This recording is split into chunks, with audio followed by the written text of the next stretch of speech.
जय श्री राधे। पूज्य श्री सद्गुरुदेव भगवान के चरणों में प्रणाम। आज पूज्य श्री भाई जी कहते हैं, विषय चिंतन ही पतन का कारण है। तुम्हारे पतन और विनाश का कारण है विषय चिंतन, और उत्थान तथा अमर पद की प्राप्ति का कारण है भगवत चिंतन। जब तक मन केवल विषयों का ही स्मरण करता है, तब तक पाप ताप से कभी छुटकारा नहीं मिल सकता। तुम यदि असल में पाप ताप से छूटकर अपने जीवन को पुण्य में, शांति में, ऊंची स्थिति के भगवत भाव से युक्त बनाना चाहते हो तो भगवान का स्मरण करो। याद रखो, जो मन भगवान के स्मरण से भरा है, उस मन से किसी भी कर्म के लिए जो प्रेरणा होती है वह विशुद्ध होती है, और उसके अनुसार होने वाला कर्म चाहे देखने में बहुत ऊंचा न भी मालूम हो तो भी वह होता है परम पवित्र और भगवान की पूजा स्वरूप। युद्ध जैसा कर्म भी भगवत प्राप्ति में हेतु होता है, यदि वह भगवान के स्मरण से युक्त हो।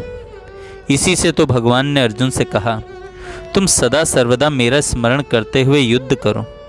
भगवान का स्मरण होते होते जब भगवान में ऐसा आकर्षण हो जाएगा जैसा विषयों में विषयी पुरुष का और कामनियों में कामियों का होता है, तब स्मरण अपने आप ही होगा और तभी उस स्मरण में आनंद का अनुभव होगा। जब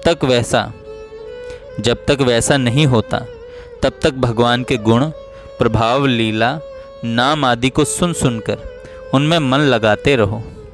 याद रखो, अभी तुम्हारी चित्तवृत्ति व्यभिचारिणी हो रही है, क्योंकि उसने भोगों को ही आनंद देने वाला मान रखा है और रात दिन वह उन्हीं के साथ रमण कर रही है। भगवान को छोड़कर जो भोगों के प्रति आकर्षण है, यही तो मन का व्यभिचार है। इसी से तो वह भगवान के प्रति खींचता नहीं। मन भगवान की ओर जाए, इसके लिए लगातार चेष्टा करते रहो।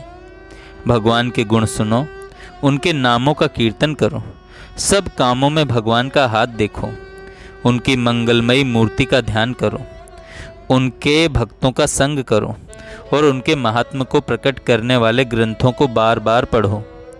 अपने मन को देखते रहो, वह कितनी देर भोगों का चिंतन करता है और कितनी देर भगवान का। सावधान, मन बड़ा धोखा देगा। तुम समझोगे हमने उसे भगवान के चिंतन में लगा रखा है, और वह छिपकर ऐसा भागेगा तथा इस प्रकार भोगों में रम जाएगा कि तुम्हें पता भी नहीं लगेगा। बार बार देखते रहो। जितना ही अधिक मन की ओर देखोगे, उतना ही वह जल्दी वश में होगा। ज्यों ज्यों वह भागे, त्यों ही त्यों उसे खींचकर भगवान में लगाओ। उसके सामने भगवान के सौंदर्य, माधुर्य, ऐश्वर्य, आनंद, शांति और कल्याण में मंगल स्वरूप को बार बार रखो।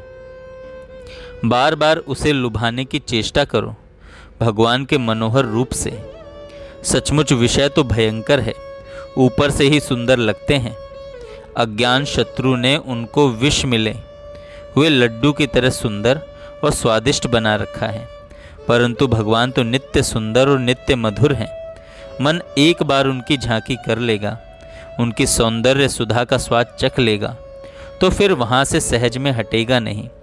जिस दिन भगवान माशूक बन जाएंगे तुम्हारे मन आशिक के, उस दिन सब कुछ आप ही ठीक हो जाएगा।